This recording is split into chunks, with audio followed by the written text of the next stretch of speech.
வணக்கம். ஆகாஷ்வாணி புதுச்சேரி செய்திச் சுருக்கம் வாசிப்பவர் வீரமணி.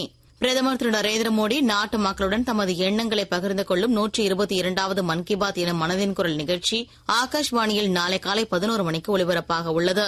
இந்நிகழ்ச்சி ஆகாஷ்வாணி மற்றும் தூர்தர்ஷனின் அனைத்து அலைவரிசைகளிலும் ஏஐஆர் செய்தி வலைதளத்திலும் நியூஸ் ஆன் ஏர் மொபைல் செயலியிலும் ஒலிபரப்ப கேட்கலாம்.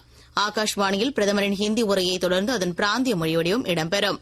ரிசர்வ் வங்கி கடந்த நிதியாண்டின் உபரி தொகையாக 2.68 லட்சம் கோடி ரூபாய் நிதியை மத்திய அரசுக்கு மாற்ற முடிவு செய்துள்ளது. ரிசர்வ் வங்கி ஆளுநர் திரு சஞ்சய் மல்கோத்ரா தலைமையில் மும்பையில் நேற்று நடைபெற்ற ரிசர்வ் வங்கி இயக்குநர்களின் மத்திய குழு கூட்டத்தில் சாதனை அளவில் இவ்வாறு ஈவுத்தொகை வழங்க தீர்மானிக்கப்பட்டது. கர்நாடக மாநிலம் பெங்களூரில் மாநில மின்துறை அமைச்சர்கள் மாநாடு நேற்று நடைபெற்றது.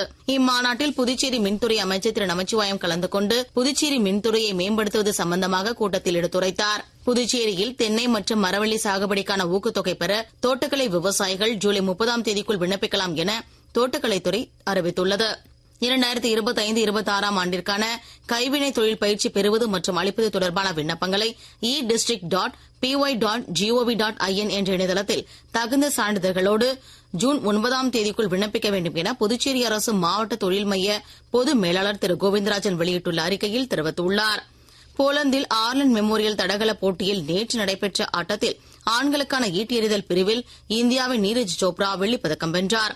லக்னோ ஐபிஎல் போட்டியில் நேற்று நடைபெற்ற ஆட்டத்தில் ஹைதராபாத் அணி 42 ரன்கள் வித்தியாசத்தில் பெங்களூரு அணியை வெற்றி கொண்டது. இத்துடன் இந்த செய்திச் சுருக்கம் நிறைவு பெறுகிறது.